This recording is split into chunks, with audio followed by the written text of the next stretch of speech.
नमस्कार मित्रों, आप सबका स्वागत है आपके अपने चैनल कथा साहित्य दर्पण में, जहां हम लोग सुन रहे हैं अमृतलाल नागर जी की लेखनी से अमर हुआ उनका प्रसिद्ध उपन्यास मानस का हंस। यह उपन्यास तुलसीदास जी के राम और काम के द्वंद्व को वर्णित करता हुआ बहुत ही महत्वपूर्ण उपन्यास है। इस उपन्यास के 15 भागों में अभी तक हमने देखा कि बालक राम भोला, जो कि भिखारी था और दर दर मांग कर खाता था, वह प्रसिद्ध शास्त्री तुलसी बन गया है। उन्होंने शेष सनातन और बाबा नरहरि से शिक्षा लेकर रत्नावली जैसी विदुषी पत्नी को प्राप्त किया और उनसे एक तारापति नामक पुत्र भी हुआ। धीरे धीरे वह अपने गृहस्थ जीवन में बहुत ही प्रेम से रह रहे थे। अचानक उनके मन में तुलसी के कहे, अपनी पत्नी रत्नावली के कहे हुए शब्दों से विरक्ति का अनुभव हुआ। वह घर छोड़कर चली आए। रत्नावली ने लाख उनसे अनुनय विनय की, पर वे नहीं माने। घर से भागकर वह माता सीता की मायके मिथिला पहुँचे। मिथिला से वह अयोध्या गए। अयोध्या में वह बहुत ही प्रसिद्धि प्राप्त करते हैं और रामचरितमानस लिखने का संकल्प भी करते हैं। अभी तक आपने जानकी मंगल जैसे प्रसिद्ध ग्रंथ को लिख लिया और ज्योतिष संबंधी ग्रंथ भी आपने, रामाज्ञा प्रश्न नामक ग्रंथ भी रच लिया था। इसके बाद वहाँ अयोध्या के पंडितों में तुलसीदास जी को लेकर विद्रोह और षड्यंत्र शुरू हो गया। तुलसी बाबा की ख्याति दिनों दिन बढ़ती जा रही थी। वह अपने मन की शांति के लिए पुनः काशी में आकर रहने लगे। काशी में वह टोडल मल तथा अन्य प्रसिद्ध लोगों के संपर्क में आए और रामचरितमानस लगभग उनका पूर्ण ही होने वाला था। और वह बेनी माधव से बात करते हुए बताते हैं कि किस प्रकार से अपने जीवन के विभिन्न पलों को उन्होंने रामचरितमानस में जिया है। किस प्रकार से मंथरा के रूप में उन्होंने अपने बचपन के भिखारी रूप में एक भैंसिया भिखारिन का वर्णन किया है और किस प्रकार से उन्होंने माता कौशल्या को, एक जो उनकी बड़ी रानी थी, उन्होंने उसके रूप में देखा। और बाबा बेनी माधव से बात करते तो बेनी माधव भी कहते हैं कि बाबा, मैं जो ग्रंथ आपके जीवन पर लिख रहा हूँ उसमें मैं आपको ही राम के समान देखता हूँ। तो बाबा कहने लगे, भैया मेरी और राम की तुलना मत करो, मैं छोटा सा सेवक और कहाँ भगवान राम। इस तरह बाबा बेनी माधव में और तुलसी बाबा में वार्तालाप होता है।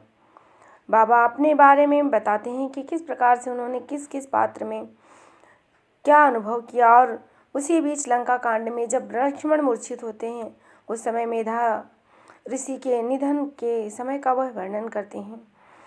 बाबा बताते हैं कि किस प्रकार से उन्होंने लक्ष्मण मूर्छा और मेधा भगत का संगम साथ में किया। वह कहते हैं कि जहाँ सीता के विरह में राम की मनोदशा के चित्रण में कहीं कहीं वियोग का प्रसंग आया, वहाँ मैं अपनी रत्नावली के साथ ही समा गया हूँ।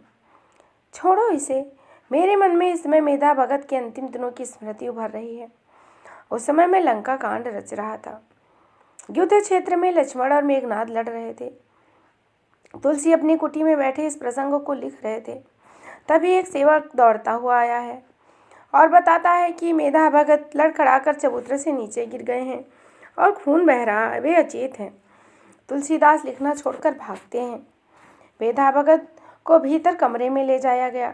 तुलसी पहुंचते ही उनका सिर अपनी गोद में रखकर घाव की धोवाई करने लगते हैं। थोड़ी देर बाद जयराम साहू, कैलाश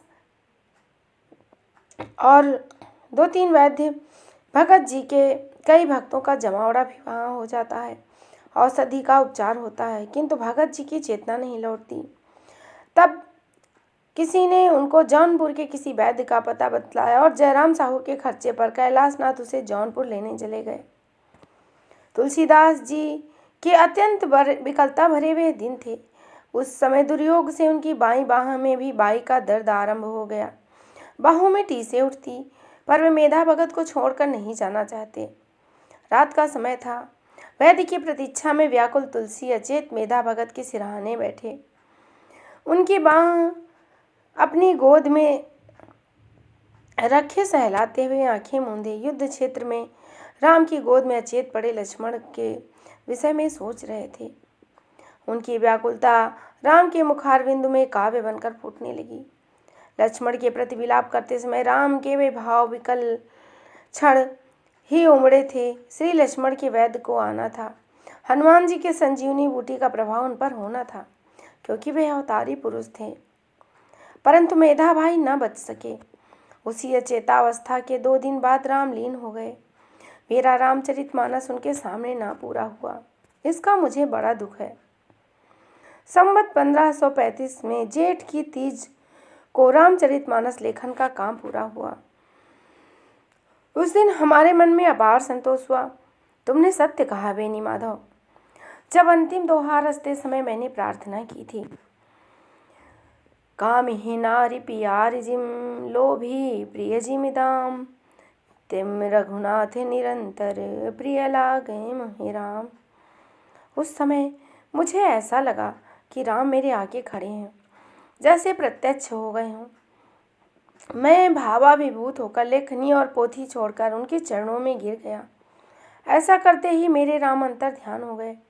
काशी के भदैनी क्षेत्र में वह कुटिया जहाँ बैठकर मैंने रामायण पूरी की, ऐसी दिव्य और भीनी सुगंध से भर गई कि वर्षों बाद आज भी स्मरण से वह मेरे मन में महक उठती है। और जो छवि मैंने राम जी की देखी थी, अभी तक शेष बनी हुई है। मरते दम तक मैं वह छवि को एक बार और देखना चाहता हूँ।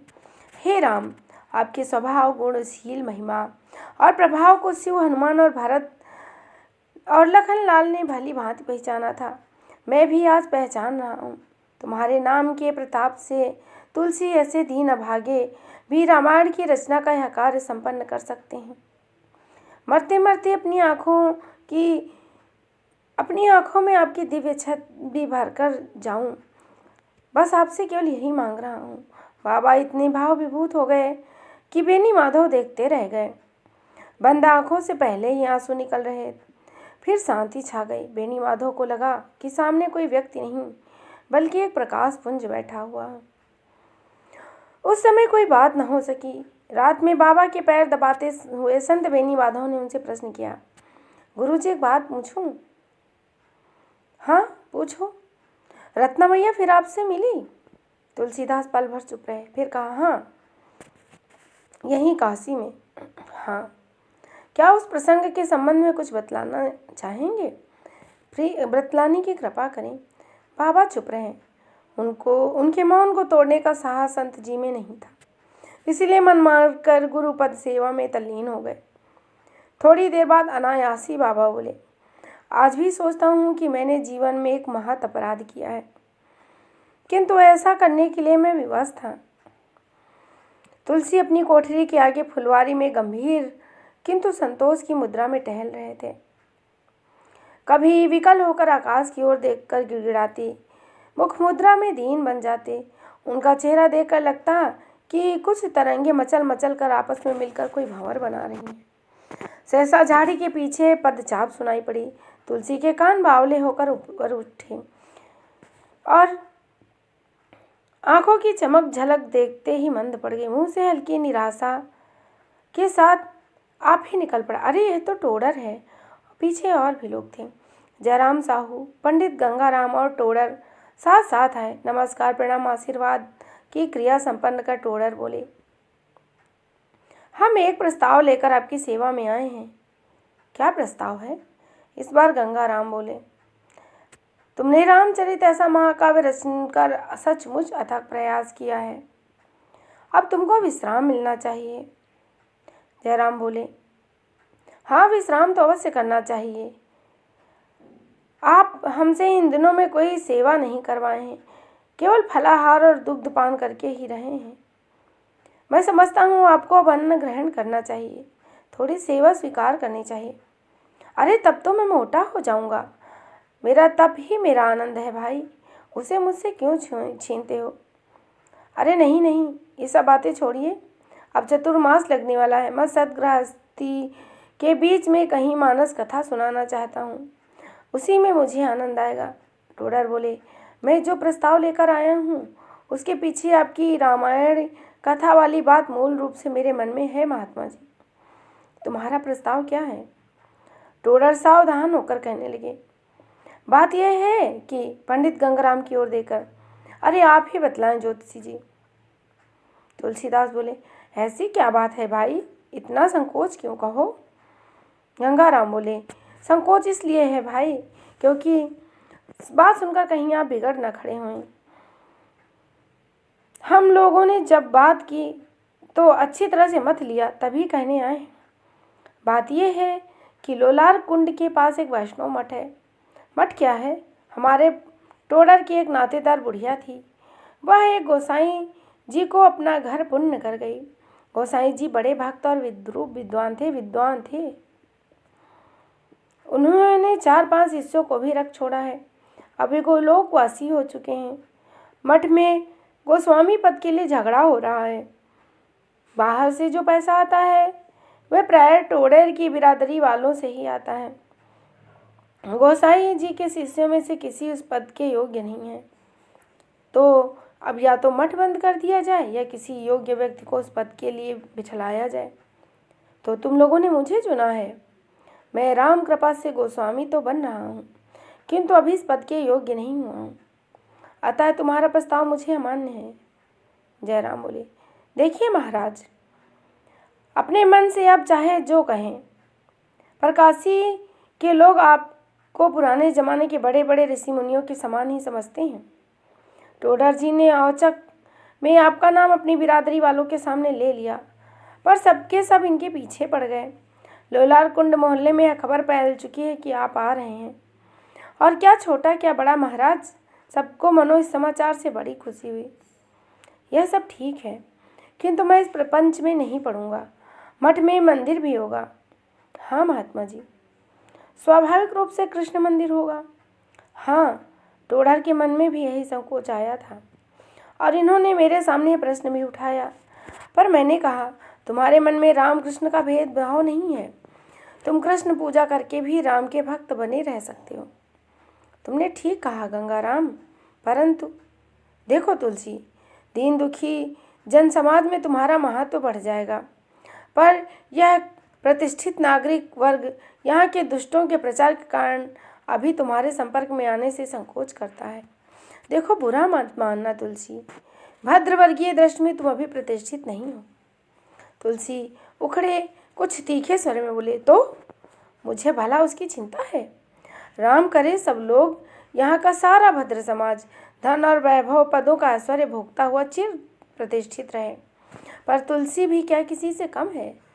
3 गांठ कौपीन में बिन भाजी बिन लोन, तुलसी मन संतोष जो इंद्र बापुरो कौन। तुलसी के चेहरे की तमक देख टोडर हाथ जोड़कर बोले, देखिए महात्मा जी, प्रश्न आपका नहीं है, आपके रचे इस महाकाव्य का है। दुष्टों के कुप्रचार से इसकी प्रतिष्ठा को आँच नहीं आनी चाहिए। तो क्या चाहते हो तुम लोग, मैं गोसाई बन जाऊं? देखिए महात्मा जी, शंकराचार्य महाराज ने भी सुना है, मठ स्थापित करते थे। उनकी प्रतिष्ठा में शंकराचार्य सन्यासी होकर भी सोने के सिंहासन पर विराजते हैं, सोने के खड़ाऊ पहनते हैं, इससे लोग पर उचित प्रभाव पड़ता है। गंगाराम बोले, हमारा कहना मान लो तुलसी, तुम इस मठ में गोसाई बन जाओ। गोसाई तुलसी की रामायण का प्रभाव संत तुलसी की रामायण से अधिक अच्छा पड़ेगा। तुलसीदास सिर झुकाए चुप हो गए। मन बोला, भाग तुलसी यहाँ से। गंगाराम बोले, सामाजिक प्रतिष्ठा नितांत आवश्यक है तुलसीदास, किसी लोक धर्मी व्यक्ति को उसकी अवहेलना नहीं करनी चाहिए। तुलसी चुप। टोडर, साल में लगभग 7-8 हज़ार रुपये की चढ़त वहाँ होती है। आपके पहुँचने से निश्चय ही उसमें बढ़ोतरी होगी। धन का आप कोई सुंदर उपयोग कर सकेंगे। जयराम बोले, और मैं और मेरे कई नातेदार नियमित रूप से आपकी सेवा करेंगे। गंभीर स्वर में तुलसीदास बोले, भाई, मैं अभी भी अपने मन में स्पष्ट नहीं हो पा रहा हूँ कि मुझे यह पद स्वीकार करना चाहिए अथवा नहीं। तीनों सज्जनों ने कहा कि आपको स्वीकार करना चाहिए। तब तुलसी ने कहा, राम कहे सो हुए, मैं तुम्हारा प्रस्ताव स्वीकार करता हूँ। इसका भला परिणाम बुरा परिणाम जो भी होगा आगे देखा जाएगा। तीनों सज्जनों के चेहरे पर आनंद आ गया, और चतुर्मास आरंभ होने से पहले एक शुभ तिथि पर महाकवि भक्त शिरोमणि तुलसी भगत गोस्वामी तुलसीदास हो गए। दाढ़ी मूछी और सिर के लहराते केस भी मुंड गए। गोस्वामी जी लोलार कुंड के मठ में भगवान श्री कृष्ण की आरती करते हुए कृष्ण भक्ति का एक पद गा रहे हैं। मठ के आंगन में संभ्रांत भक्तों की भीड़ है। सभी उस भजन पर मुग्ध हैं। आरती के बाद दर्शनार्थियों को गोस्वामी जी कृष्ण भक्ति का महत्व बतलाते हैं। सभी अवतारों के प्रति श्रद्धा प्रकट करते हैं। जाकी रही भावना जैसी, प्रभु मूरत देखी तिन तैसी वाली अपनी चौपाई का भाव अपने प्रवचन से निरूपित करते हैं। शिव का गुणगान करते हैं, लोगों को समझाते हैं। जैसे चुटकी में डोर सधी होने पर पतंग आकाश में चाहे कहीं भी विचारे, कोई बाधा नहीं, वैसे ही अपने इष्ट के साथ भाव की डोर बांधकर मन को चाहे जिस संसार सागर में उड़ाओ। अपनी श्रद्धा अपने प्रभु को समर्पित करो। तुम्हारा इष्ट भी सर्वव्यापी और सामर्थ्यवान के रूप में अपने आप को प्रकट करेगा। भक्त गए, एकांत हुआ। अपना प्रवचन आप ही खाने लगा। हे राम जी, मैंने सब कुछ किया और कर रहा हूँ। वेद, पुराण, शास्त्र और संतों की वाणी में आपको पाने के लिए जो जो साधन बतलाए गए वे सब मैं बड़ी ललक के साथ करता हूँ। फिर आप मुझे प्रत्यक्ष दर्शन क्यों नहीं देते? अपने दुखमय जीवन के क्षण, संताप के भरने के क्षण दृश्याकार बनकर तेजी से उभरते गए और सामने संतोष को अधिक गहरा कर दिया। एक शिष्य ने पूछा, आज भगवान भोग के लिए भोजन में कौन कौन से व्यंजन बने? इस प्रश्न ने गोस्वामी को अधिक खिन्न कर दिया। जो भगवान को रुचता हो वही बनाओ, शिष्य बोला। गोलोकवासी गोस्वामी जी तो बड़े कुशल पाक शास्त्री थे। वे स्वयं अपने हाथों से नाना प्रकार के व्यंजन भगवान के लिए तैयार कराते थे। उन्होंने निश्चय ही अपनी स्वाद शक्ति प्रभु की स्वाद शक्ति से मिला ली होगी। मेरी स्वाद रूपिणी गौ अभी भड़कती है, जाओ जो रुचे सो बनाओ। शिष्य निश्चय ही कुछ खिन्न मन से चला गया। दालान में मंदिर की चौखट का टेका लगाकर वे राधा मुरलीधर की मूर्तियां निहारने लगे। हे कृष्ण रूपी राम, मेरा मन अभी सधा नहीं है। मुझे इस वैभव की भट्टी में डालकर अधिक आपने तपाना आरंभ कर दिया है। हे हरि, दीन दुर्बल की इतनी कठिन परीक्षा मत लो। हे केशव, यह दोनों परस्पर विरोधी विशेषताएं मुझे कदापि नहीं दीजिए। मुझे एक बार भरोसा दिला दो राम। एक बार यह कच्छ तुम्हारे आश्वासन भरे स्वर से गूंज उठे कि तुलसी तू मेरा है, तो बस मुझे कुछ नहीं चाहिए। इस प्रतीक्षा में कि भगवान अवश्य बोलेंगे। भावुक गोस्वामी जी युगल मूर्ति को टकटकी लगाकर जैसे दीन मुद्रा में बैठे। विक्रमपुर से राजा भगत पधारे हैं। नाम सुनते ही उदास भाव तिरोहित हो गया। प्रसन्न और उत्साहित होकर बोले, कहाँ है राजा? कहकर वे मंदिर के दालान से बाहर आ गए। आंगन पार करते हुए फाटक की ओर तेजी से बढ़े और दहली की चौखट पर पैर रखते ही सहसा उत्साह ठिठक गया। राजा तो सामने थे ही, रत्नावली भी थी। उनका तपोभूत मुख पहले से अधिक दिव्य लग रहा था। रत्नावली तुलसीदास के नए रूप को चकित दृष्टि से देख रही थी। हाथ फैलाकर आगे बढ़ी। अरे भैया, तुम तो एकदम बदल गए। परंतु तुलसीदास का उत्साह ठंडा हो गया। औपचारिक आलिंगन करके तुलसीदास अपने आप को मुक्त करा लेते हैं। किंचित रूखे स्वर में पूछते हैं, इन्हें यहाँ क्यों लाए? रत्नावली तब तक तेजी से आगे बढ़कर उनके पैरों में गिर चुकी थी। तुलसीदास ने अपने पैरों पर रत्नावली की उंगलियों का स्पर्श अनुभव किया और उनको तृप्ति की प्राप्ति हुई। मृदुल स्वर में राजा से कहा, भीतर चलो, विश्राम करो, फिर बातें होंगी। शिष्य की ओर देखकर, प्रभुदत्त, आज्ञा सरकार। अपनी माता जी को ऊपर कक्ष में पहुंचा दो। भगत जी के रहने की व्यवस्था मेरी बगल वाली कोठरी में करो। माता जी यदि गंगा स्नान के लिए जाना चाहें तो किसी के साथ भेज दो। रत्नावली के चेहरे पर पति के इन शब्दों से संतोष की आभा आ गई। नहा धोकर रत्नावली मठ में लौट आई। राजा भगत गंगा जी से ही अपने एक काशी स्थित नातेदार हृदय अहिर से मिलने चले गए। मठ के सारे शिष्यों और सेवकों को तब तक मालूम हो चुका था कि गोस्वामी जी की पत्नी आई हैं और सभी उनके प्रति आदर प्रकट कर रहे थे। भोजन के समय रसोई में वर्षों पूर्व नित्य मिलने वाला स्वाद आज फिर मिला। संतोष हुआ। उन्होंने राजा से गांवों और समाज की खबर ली। अयोध्या, मिथिला, सीतामढ़ी आदि यात्राओं की चर्चा भी उनसे की। दूसरे दिन टोडर आए तुलसीदास ने उनसे राजा भगत का परिचय कराया, पत्नी के आने की सूचना दी। तुलसीदास बोले, गंगाराम को इस बात की सूचना दे देना। हम चाहेंगे कि रत्नावली हमारे बाल मित्र की धर्म पत्नी के प्रति आदर प्रकट करके जाए।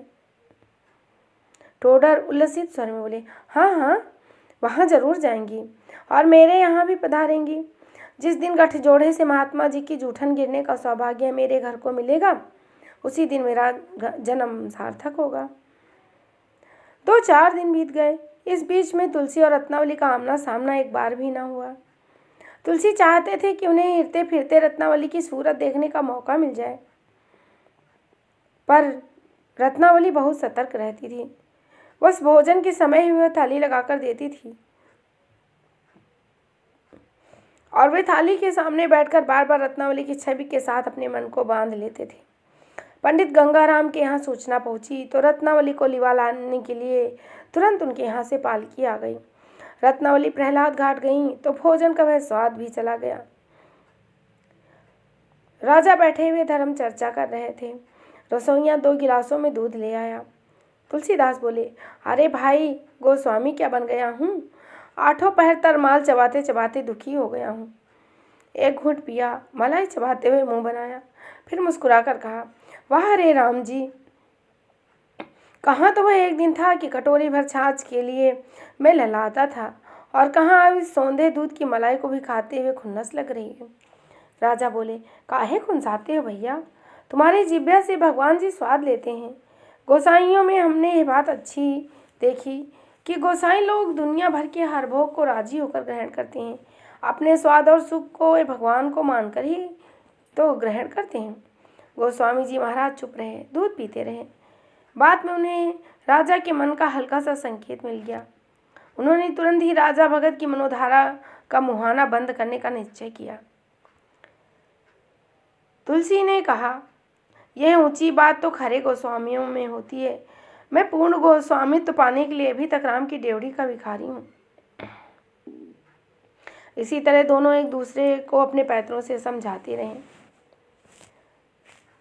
राजा ने कहा, तुम्हारी तपस्या तो सारा जगत देख रहा है, पर हमारी माता जी और माता समान भौजी जी की तपस्या देखकर अपने मन को हम ठिकाने पर लाएं। इस कलिकाल में ऐसी तपसी जोगिनी मिलना मुश्किल है। तुलसी चुप रहे। रत्नावली की कठिन साधना के प्रति प्रशंसा सुनकर उनके मन को संतोष हुआ और जिस तेजी से वह अपने चरम बिंदु को पहुंचा, मन का पर्दा फटफड़ाकर पलटने लगा। उन्होंने अपने आप को कसकर जकड़ लिया। कुछ क्षणों के लिए भूला हुआ राम नाम फिर से गूंजना आरंभ हो गया। गांव में तुम्हारी रुचि की रसोई बनती रही और किसी भूखे कंगले को खिलाती रही। आज बिना चुपड़ी बिना साग भाजी के 2 रोटी खाकर अपने आप को कष्ट देती रही। तो रोज़ तुम्हारी धोती धोना, तुम्हारी पूजा सामग्री लगाना, तुम्हारे बैठके में झाड़ू लगाना, एक एक चीज़ संभाल कर रखना, भौजी जैसी तपसीन हमने नहीं देखी। मन का राम शब्द राजा की बातों से उपजे संतोष में बीच बीच बिसरने लगा और रत्नावली याद आने लगी। मन की इस गुदगुदाहट से राम शब्द फिर प्रबल हुआ। दूध के गिलास को रखकर कुल्ला करने के बहाने उठ पड़े। एक मन कह रहा था, चेत जा। दूसरा मन रत्नावली की मनोछवि निहारने में ही अटका हुआ था। सीता जी के बिना राम जी कभी सुखी नहीं, राजा ने कहा। जब रावण उन्हें हर ले गया तो उन्होंने उस धोबी की निंदा के कारण उस सीता जी का त्याग कर दिया था। बायां अंग जब कट जाए तब दायां अंग भला कैसे सुख पा सकता है। इसी तरह राजा उनको बातों में उलझा रहे थे। तुलसीदास को ये बातें कहीं पर अच्छी लगी और कहीं वे इसे उचटने का प्रयत्न भी कर रहे थे। थाली का बैंगन कभी इधर लुढ़कता कभी उधर। तुलसी ने लेटकर चादर तानते हुए राजा की वाग्धारा को आगे बढ़ने से रोका। अच्छा, अब हम विश्राम करेंगे। लेट गए, चादर तान ली, करवट बदल ली, राम राम जपना आरंभ कर दिया, पर रत्नावली उनके मन से कभी ना हटी। सवेरे पंडित गंगाराम के यहाँ से न्योता आया। उन्होंने कहला दिया कि वे नहीं आएंगे। टोडर आए तो उन्होंने भी अपना प्रस्ताव दोहराया। महात्मा जी, आप दोनों एक दिन मेरी कुटिया पर अवश्य पधारें। तुलसी को लगा कि राम उनकी परीक्षा लेने के लिए यह प्रस्ताव टोडर के मुंह से कहला रहे हैं। वे बोले, विरक्त अब फिर से राग के बंधनों में नहीं बन सकता। आप उन्हें अब यहीं रहने दें महात्मा जी।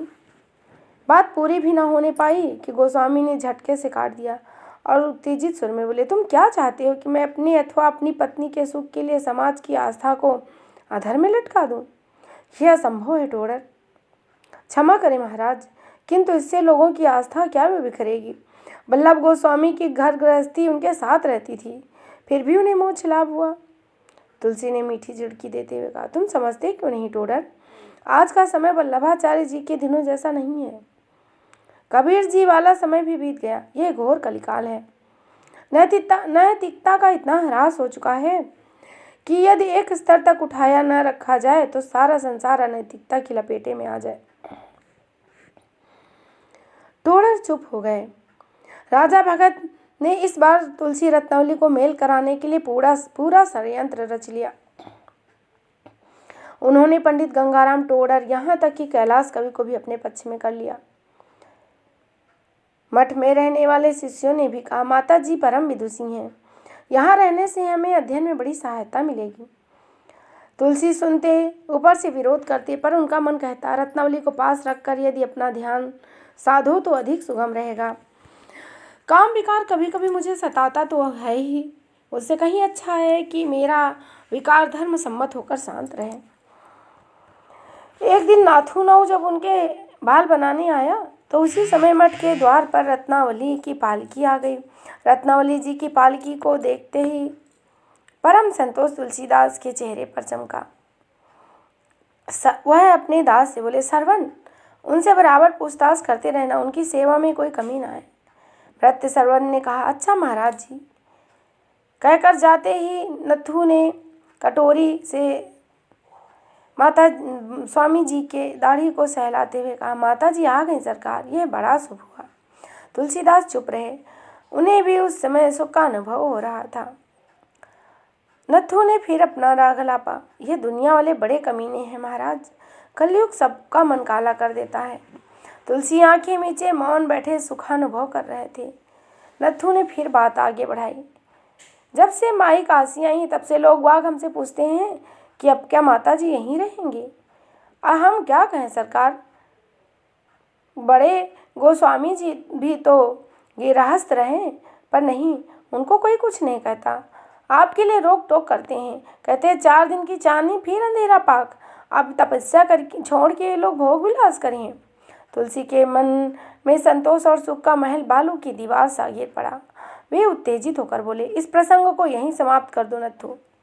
सयाना नथु गोस्वामी जी का रुख देखकर सहम चुपचाप अपने काम को करने लगा। गोस्वामी तुलसीदास मनोलोक के अंधड़ में उठने बैठने लगे। कभी अपने ऊपर, कभी दुनिया और कभी रत्नावली पर तथा राजा पर क्रोध आता। वे उनकी शांति भंग करने के लिए यहाँ क्यों आए? हजामत बनती रही, सिर और गालों पर उस तरह चलता रहा, बार बार पानी मींचता जाता। तुलसीदास का मन इन सब बाहरी क्रियाओं से निर्लिप्त होकर अपनी करुणा से अपने आप विगलित होने लगा।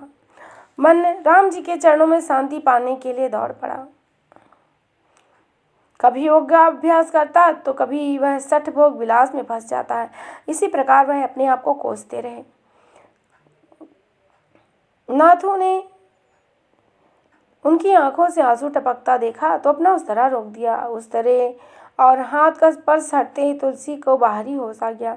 भरी हुई आंखें खोलकर एक बार देखा और पास रखे अंगोछे से आंसू पोंछकर बोले, तुम अपना काम करो नथु, मेरा मन तो राम बावला है, कभी हंसता है कभी रोता है। नथु जब अपना काम करके जाने लगा तो तुलसीदास बोले, अब जो कोई तुमसे पूछे तो कह देना कि माता जी अपने मोहवश 4 दिन के लिए आई थी, शीघ्र ही चली जाएंगी। काहे महाराज, रहे ना, 2 दिनों से मठ में सारे लोग उनकी बड़ाई करने लगे हैं। गोसाई लोग तो गिरस्थ श्रमी होते ही हैं। मैं दूसरे गोसाइयों की तरह अनीत की चाल कदापि नहीं चल सकता। मैंने गृहस्थाश्रम का त्याग किया सो किया। उनके चेहरे पर हठी भरी अहंता दमक उठी। रत्नावली ने उसी दास के द्वारा कहलवाया कि वे उनसे मिलना चाहती हूँ। क्योंकि तुलसीदास ने नौकर को बुलाकर रत्नावली को कहलाया था कि वे शीघ्र राजापुर लौट जाएं। एक बार तुलसी जी का कहा हुआ मना कर दे, फिर कहते कहते वे थम गए। भेज दो, कोठरी का पर्दा गिरा दो और उनके बैठने के लिए बाहर आसन बिछा दो। तुलसी ने रत्नावली से मिलने की आज्ञा दे दी। रत्नावली आई, अपने पतिदेव के बीच टंगे हुए पर्दे को गिरा दे दिया और झुककर खड़ी हो गई। पल भर बाद हल्के से खखारा और धीमे स्वर में कहा, जय सिया राम, जय सिया राम। बाहर आसन बिछा होगा, बिराजो। मैं आपके दर्शन भी नहीं कर सकती। एकाएक तुलसी कोई उत्तर न दे सके। कुछ रुककर शांत भाव से कहा, लोक धर्म बड़ा कठिन है देवी। व्यर्थ निंदा से बचने के लिए राम जी को जगदम्बा का त्याग करना पड़ा था। तुम घर कब लौट रही हो? अब मैं काशी में ही रहना चाहती हूँ। नहीं, मैं मठ में नहीं रहूँगी। गंगाराम की गृहिणी ने मुझे गंगाराम या टोडर के यहाँ रहना तुम्हारा उचित नहीं। तुलसी ने बात नहीं पूरी होने दी। मैं स्वयं भी यही उचित समझती हूँ। अलग घर लेकर रहूँगी नहीं। रत्नावली का टूटता मन उनके चेहरे पर दिखलाई पड़ने लगा। गिड़गिड़ा कर बोली, मैं आपको कष्ट देने के लिए कभी नहीं आऊँगी, कभी आपके सामने नहीं पड़ूंगी, आपके तप में कोई बाधा नहीं डालूंगी। नहीं, तब भी नहीं। तुलसी ने कहा, आप राम जी का सानिध्य चाहते हैं, यदि वे भी इसी तरह आपसे ना कह दें तो? तुलसी एक बार निरुत्तर हो गए। मन लड़खड़ाया, परंतु तुरंत ही उसको कसकर उन्होंने पकड़ लिया। शीघ्र ही इस अधम तुलसी के लिए उन्होंने कहा कि राम और तुलसी में अंतर है। लोक का चरित्र गिरा हुआ है, उसे उठाने की कामना रखने वाले को कठिन त्याग करना पड़ता है देवी। इस जन्म में हमारा तुम्हारा साथ नहीं हो सकता। पर्दे के दोनों ओर कुछ देर चुप्पी रही। रत्नावली ने रुंधे हुए स्वर में कहा, जो आज्ञा, मैं कल ही चली जाऊंगी। पर्दे के उस पार चुप्पी छा गई। कुछ पलों के बाद रत्नावली ने कहा, जाने से पहले एक बार चरण स्पर्श करने की। अभी मेरा मन दुर्बल है देवी, तुम्हारे स्पर्श से मेरी तपस्या पर आँच आएगी। जो आज्ञा। गला रुंध गया। पर्दे के आगे झुककर धरती पर मस्तक टेक दिया। आंसू उमड़ पड़े। भीतर से तुलसीदास ने पूछा, गई? जा रही हूँ, एक भीख मांगती हूँ। बोलो। पंडित गंगाराम जी के घर पर मैंने आपके द्वारा रचित रामचरितमानस का पारायण किया। मैंने उसे वाल्मीकि जी के कृत से श्रेष्ठ और भक्तिदायक ग्रंथ पाया है। तुलसी को सुनकर संतोष हुआ। बोले, आदि कवि के परम पावन ग्रंथ से उसकी तुलना ना करो। वह जानकर मैं संतुष्ट हुआ कि तुमने वह ग्रंथ पढ़ लिया। रामचरितमानस की एक प्रति, बात पूरी नहीं हुई, शीघ्र ही तुम्हारे पास पहुंच जाएगी। टोडर प्रतिलिपियां कराने की व्यवस्था कर रही हूँ। एक बात और पूछना चाहती हूँ, आज्ञा है? पूछो देवी। महर्षि ने उत्तरकांड में धोबी की निंदा सुनकर श्री राम के द्वारा सीता जी का त्याग कराया। आपने यह प्रसंग क्यों नहीं उठाया? सुनकर तुलसीदास चुप रहे। लंबी चुप्पी। यदि मेरा प्रश्न अनुचित है तो क्षमा करें, रत्नावली ने कहा। नहीं, तुम्हारा प्रश्न जितना सहज है, मेरे लिए उत्तर देना उतना कठिन है। कोई बात नहीं, मैं जाती हूँ। उत्तर सुने जाओ। देवी, मैं तुमसे कुछ नहीं छिपाऊंगा। जो अन्याय मैंने तुम्हारे प्रति किया, वह मेरे रामचंद्र जगदम्बा के प्रति नहीं कर सकते थे। रत्नावली की आंखें बरस पड़ी। कुछ देर रुककर गोसाई ने पूछा, गई? रुदन कंपित स्वर में रत्नांजी बोली, जा रही हूँ। रो रही हो रत्ना? संतोष के आंसू हैं। आप ना बहाओ देवी, नहीं तो मेरे मन का धैर्य और संतोष बट जाएगा। सेवक का धर्म बहुत कठिन होता है, कहकर गोसाई जी ने गहरी ठंडी सांस छोड़ दी। चाहती हूँ एक और भिक्षा मांग लूँ? मांगो, तुलसी ने कहा। मेरी मृत्यु से पहले एक बार मुझे अपना श्रीमुख दिखलाने की कृपा करें। मैं वचन देता हूँ, जरूर आऊँगा। रत्नावली चली गई। उनका जाना मुझसे शत्रुता रखने वाले लोगों की रोष वृद्धि का एक और प्रबल कारण बन गया। क्यों गुरुजी? बेनी माधव ने पूछा। गृहस्थ गोस्वामियों को लगा ऐसा करके मैंने उनकी मान प्रतिष्ठा को गिराया है। उनके लिए यह सोचना कदाचित स्वाभाविक था। पापी लोग पुण्यात्माओं को शीघ्र ही महात्माओं से नैसर्गिक शत्रुता बांध लेते हैं। पहला विरोध मठ की अर्थव्यवस्था को भंग करने की चेष्टा के रूप में हुआ। मठ के द्वार पर दो संड मुसंड बैरागी चौखट के दोनों ओर बैठे थे। उनमें से एक प्रातःकाल दर्शन करने और प्रवचन सुनने के लिए आई हुई नर नारियों की छोटी सी भीड़ को बड़े रोष के साथ संबोधित कर रहा था। यहाँ कोई मत आओ, यह धर्म नहीं वरन अधर्म का मठ है। नए गोस्वामी के आगमन से यहाँ पापाचार बहुत अधिक बढ़ गया है। एक संभ्रांत भक्त सविनय हाथ जोड़कर सचेत स्वर में बोला, क्या तो मैंने एक दिन भी पापाचार नहीं देखा। महात्मा तुलसीदास जी पर आप जैसे पुण्य पुरुषों का मिथ्या दोष लगाना अच्छी बात नहीं है। कई अधेड़ बूढ़ी स्त्रियां प्राय एक साथ चेंची मेची कर उठी। बनारस भर में किसी साधु महात्मा के मुंह पर वैसा तेज नहीं मिलता जैसा गोस्वामी जी के चेहरे पर है। युवक गोसाई उत्तेजनावश उठ खड़ा हुआ, चिल्ला चिल्ला कर कहने लगा, उसके मुंह पर तेज देखती हो? तेल फुलेल से अपना मुंह चमका के ढोंग रचने वाले पापी तेजवान को तुम महात्मा कहती हो? हमारे इष्ट देव नंद नंदन गोपी वल्लभ रमण राधा रमण श्री कृष्ण परमात्मा को गौण बताकर अपने इष्ट देव को ऊंचा बताए, उससे बड़ा ढोंगी और पापाचारी भला कौन होगा। भगवत जैसे परम ग्रंथ को छोड़कर अपनी रची हुई रामायण सुनाएगा।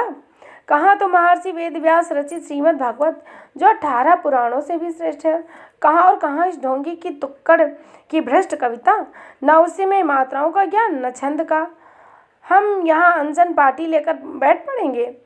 हम अपने जीते जी ऐसा पापाचार कदापि नहीं होने देंगे। उनके धरना देने से गोस्वामी तुलसीदास का क्रोध और भड़क गया।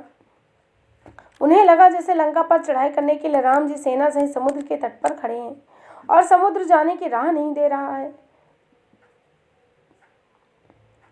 वे टोडर को मंदिर के भीतर नहीं आने देते थे। एक दिन क्रोध को अपने वश में न रख सकने के कारण तुलसी बाहर निकल गए। टोडर से कहा, कथा मैं अवश्य सुनाऊंगा, तुम डुग्गी पिटवा दो, कथा अवश्य घाट पर होगी। एक गोसाई युवक उत्तेजित हो गया, बोला, कथा तुम्हारे बाप दादे भी नहीं सुना सकते। हमारे जीते जी काशी में यह अनाचार नहीं होगा। अपनी रामायण को गंगा जी में डुबा दो।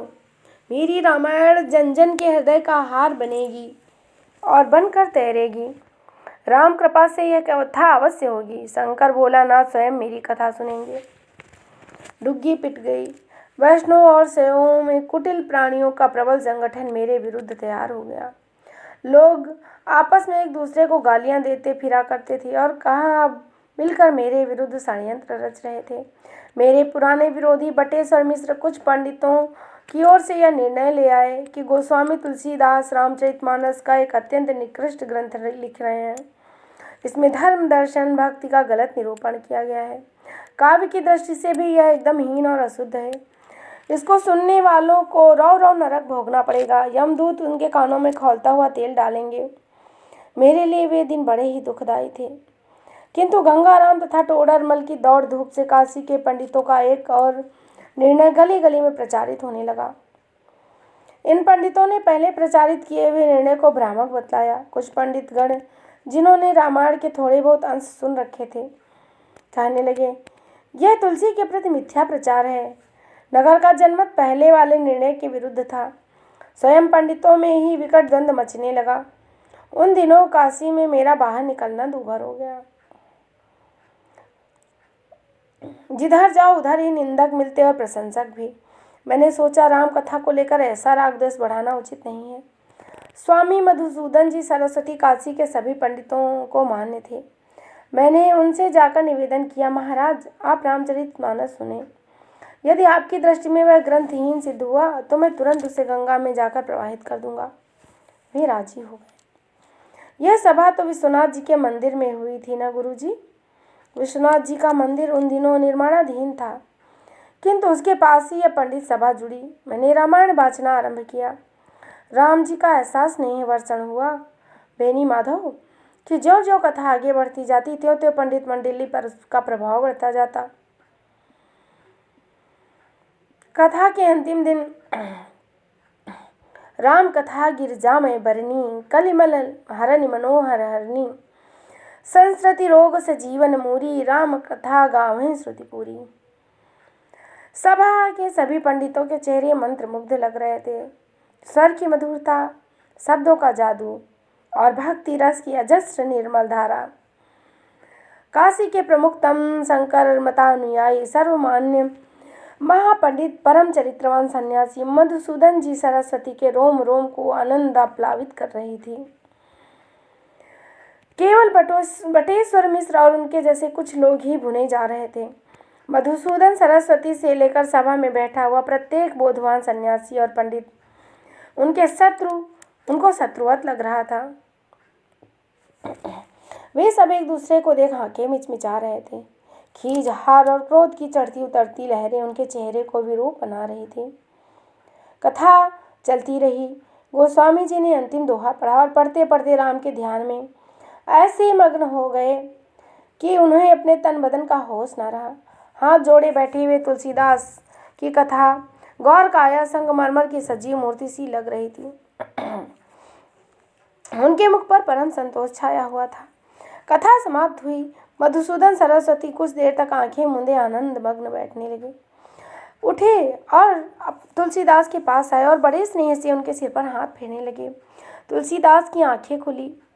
जटाशंकरी गंगा की धारा उनके ग्रंथ पर पड़ रही थी। पृष्ठों पर 14वीं अपना रूप परिवर्तित करके 7 सीढ़ियों वाले एक विशाल सरोवर के रूप में बढ़ती जा रही थी।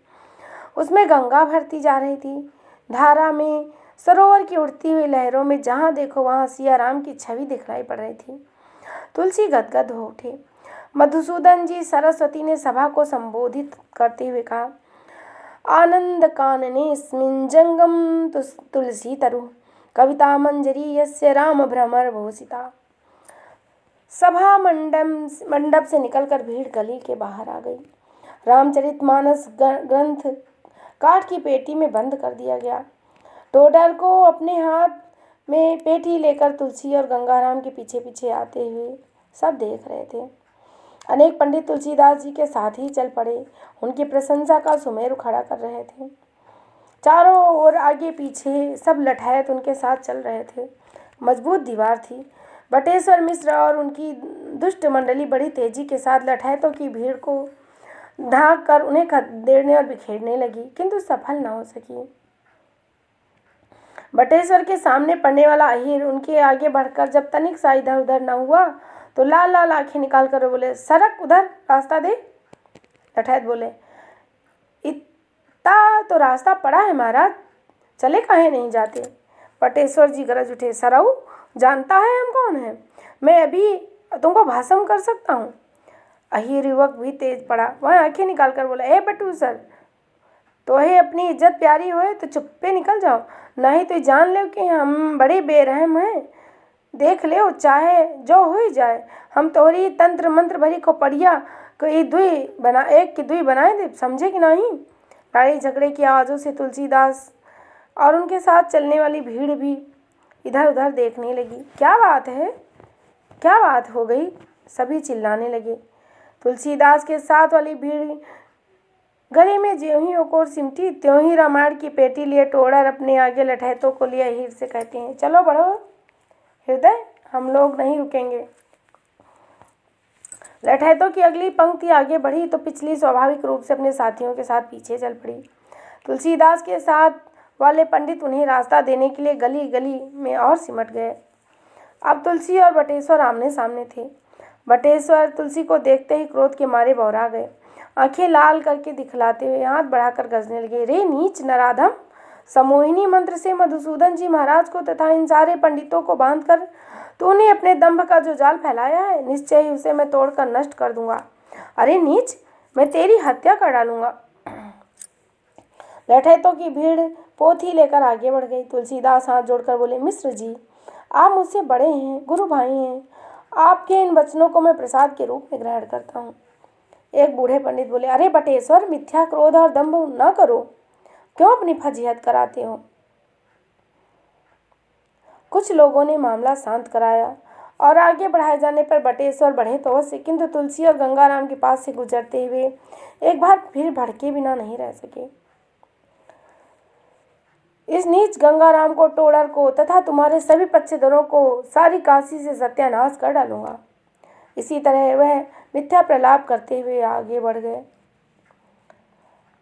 उन लोगों के आगे बढ़ जाने पर पंडित घनश्याम शुक्ल ने कहा, गोस्वामी जी, भाषा में काव्य रचने के लिए मैं अनेक वर्षों से अपने मन को तड़पा रहा था, किंतु साथ ही पंडित सदा मुझे भाषा में कविता लिखने के लिए निरुत्साहित करते थे।